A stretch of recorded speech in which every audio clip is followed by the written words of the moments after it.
मेरी फिजिक्स सबसे वीक थी और वही मेरी सबसे स्ट्रॉन्ग बन गई। मेरे सब दिमाग के ऊपर से निकल जाते थे, क्वेश्चंस बनते नहीं थे। लेकिन लास्ट के 2-3 महीनों में सिर्फ एक चीज़ चेंज हुई और उस एक चीज़ ने मेरी पूरी प्रिपरेशन को फ्लिप कर दिया। है ना, मॉक टेस्ट देते हो, तुम एक्सपेक्ट करते हो 150 नंबर, मॉक टेस्ट का रिजल्ट आता है 90 नंबर भी नहीं आते तुम्हारे। फिर अगर तुम ये गलती कर रहे हो, मुझसे हाथ जुड़वा लो। बस उस एक दिन ने मेरी पूरी ज़िंदगी बदल दी। 2024 में अगर तुम मुझसे आके कहते ना कि मेरी जेईई मेंस की फिजिक्स में 99 परसेंटाइल आने वाली है, तो मैं तुम पर हंसती, क्योंकि physics was my weakest subject. Concept समझ में आते थे, बट अप्लाई करते टाइम दिमाग फ्रीज हो जाता था, बिल्कुल जैसे तुम्हारा हो जाता है। सारे कॉन्सेप्ट्स दिमाग के ऊपर से निकल जाते थे, क्वेश्चंस बनते नहीं थे। लेकिन लास्ट के 2-3 महीनों में सिर्फ एक चीज़ चेंज हुई और उस एक चीज़ ने मेरी पूरी प्रिपरेशन को फ्लिप कर दिया। वो एक चीज़ तुम्हें पता है क्या थी? वो एक चीज़ थी mock test. Yes, but wait, लेकिन मैं ये नहीं कह रही हूँ कि तुम मॉक टेस्ट दो और हो गया। मैं ये बताना चाहती हूँ कि कैसे मॉक टेस्ट ने मेरा पूरा माइंडसेट चेंज कर दिया। देखो यार, तो सबसे पहले let's talk about the fear of reality. सबको होता है, तुम्हें भी लगता होगा कि यार 150 नंबर आ जाएंगे एग्जाम में बहुत आसानी से। है ना, मॉक टेस्ट देते हो, तुम एक्सपेक्ट करते हो 150 नंबर, मॉक टेस्ट का रिजल्ट आता है 90 नंबर भी नहीं आते तुम्हारे। फिर तुम डिमोटिवेट हो जाते हो और फिर तुम्हें लगता है कि यार मैं रेडी नहीं था इस बार, अगली बार मॉक टेस्ट बहुत, है ना, अब तेरे सिलेबस खत्म कर लेता हूँ फिर मॉक टेस्ट दूंगा। अगर तुम ये गलती कर रहे हो, मुझसे हाथ जुड़वा लो, पैर जुड़वा लो, मत करो। मैं भी एग्जैक्टली यही गलती करती थी। मुझे भी बहुत डर लगता था अपना एक्चुअल स्कोर देखने से। लेकिन एक दिन, बस उस एक दिन ने मेरी पूरी ज़िंदगी बदल दी। जब मैंने ये चीज़ रियलाइज़ करी कि किसी ना किसी दिन तो मुझे इस चीज़ को फेस करना ही है, और जिस दिन मैं उस चीज़ को फेस कर लूँगी ना, उस दिन पूरा गेम बदल जाएगा। देखो, mock test is not a test of your preparation, it is a tool for your preparation. Test और टूल दो अलग अलग वर्ड्स हैं। जितना जल्दी समझ जाओगे उतना अच्छा होगा।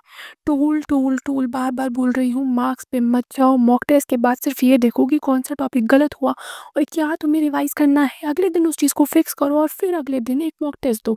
एक बहुत सिंपल सा लूप है, लेकिन तुम इस लूप को नहीं फॉलो कर पा रहे हो। ट्रस्ट में, हर बार तुम्हें इम्प्रूवमेंट दिखेगा। अगर तुमने इस सिंपल से लूप को फॉलो कर लिया, तुम्हारे वीक टॉपिक्स कम होने लग जाएंगे, तुम्हारा कॉन्फिडेंस लेवल बढ़ जाएगा।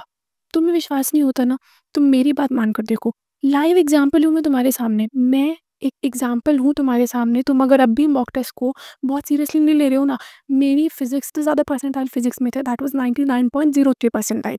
देखो, एक चीज़ जो तुम्हें अभी तक नहीं रियलाइज़ हो रही है ना, तुम अभी भी 10th और 12th वाली माइंडसेट में हो। तुम्हें लगता है कि जेई तो सीबीएसई है, हमें 100% सिलेबस खत्म करना है। नहीं, जेई इज़ नॉट सीबीएसई। यहाँ तुम्हें 100% सिलेबस करना ज़रूरी नहीं है। अगर तुम 70% सिलेबस पे कमांड ले आए ना, तो 99 परसेंटाइल ईजिली पॉसिबल है। मैं लास्ट तक इंटीग्रेशन पढ़ती रही। मैं तुम्हें अपनी खुद की स्टोरी बता रही हूँ मैथ्स की। मेरी मैथ्स में बहुत अच्छी परसेंटाइल नहीं आई थी। क्या गलती करी मैंने मैथ्स में जो तुम्हें नहीं करनी है, वो ये है कि मैं लास्ट तक एक ही टॉपिक को, इंटीग्रेशन को पकड़ के बैठ गई। मैं लास्ट तक इंटीग्रेशन ही पढ़ती रही और पेपर में उसके सिर्फ 1-2 सवाल आ गए, और जो बाकी 20% ईजी क्वेश्चंस थे ना, वो मेरे छूट गए। अगर मैं उन्हें कर लेती तो मेरी आराम से 99 परसेंटाइल बन जाती। और आज के दिन तक मैं उस चीज़ को बहुत ज़्यादा रिग्रेट करती हूँ। तो प्लीज़ हाथ जोड़ती हूँ, स्मार्ट पढ़ाई करो, परफेक्ट नहीं। हम बात करते हैं कि मॉक टेस्ट देना क्या है, मॉक टेस्ट का शेड्यूल क्या होना चाहिए, कौन से महीने में कैसे मॉक टेस्ट देने हैं। तो देखो, 3 महीने बचे, नवंबर, दिसंबर और जनवरी। तीनों महीनों में क्या हमें एक ही तरीके के मॉक टेस्ट देने हैं? नहीं। नवंबर में, सबसे पहले नवंबर की बात करते हैं। नवंबर में हर 3-4 दिन में तुम एक मॉक टेस्ट दोगे और अगले दिन सिर्फ उसको एनालाइज करोगे और रिवाइज करोगे कि उस मॉक टेस्ट में क्या क्या था। दिसंबर की बात करूँ तो दिसंबर में हर 3 दिन में एक मॉक टेस्ट दोगे, फुल पेपर दोगे एग्जाम इन्वायरमेंट मोड में बैठकर।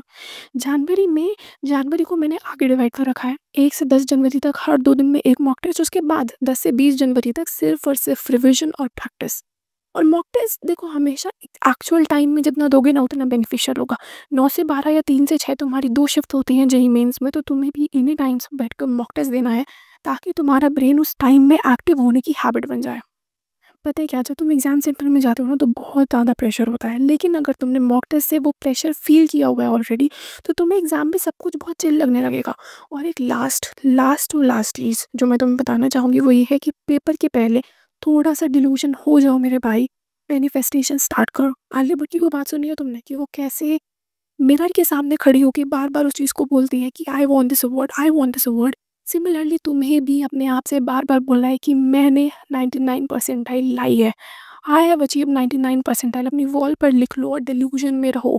ओवर कॉन्फिडेंस बोलो, इसे जो मर्जी बोलो, लेकिन ये ओवर कॉन्फिडेंस नहीं है, ये एक माइंडसेट है। You prepare like a topper, you become a topper, you act like a topper. ठीक है? मॉक्स से मत डरो, फाइनली यही कहूँगी कि उन्हें करो। मॉक्स जितना हो सके उतना दो, वो तुम्हारे मिरर है, तुम्हें दिखाते हैं कि तुम्हें कहाँ इम्प्रूव करना है। मैंने भी अपनी गलतियों से सीखा है, कोई भी परफेक्ट नहीं होता इस दुनिया में, और अगर मैं कर सकती हूँ तो तुम भी डेफ़िनेटली कर सकते हो। Start giving मॉक्स, face your fear. Next time जब रिज़ल्ट आए तो 99 परसेंटाइल लिखा हो, सिर्फ सपना नहीं हो। जो 99 परसेंटाइल तुम आज लिख रहे हो ना कमेंट सेक्शन में कि मैं 99 परसेंटाइल लाऊँगा, जब तुम्हारा रिजल्ट आएगा I want every one of you to comment, reply on that comment कि हाँ मेरी 99 परसेंटाइल आ गई है। बाय।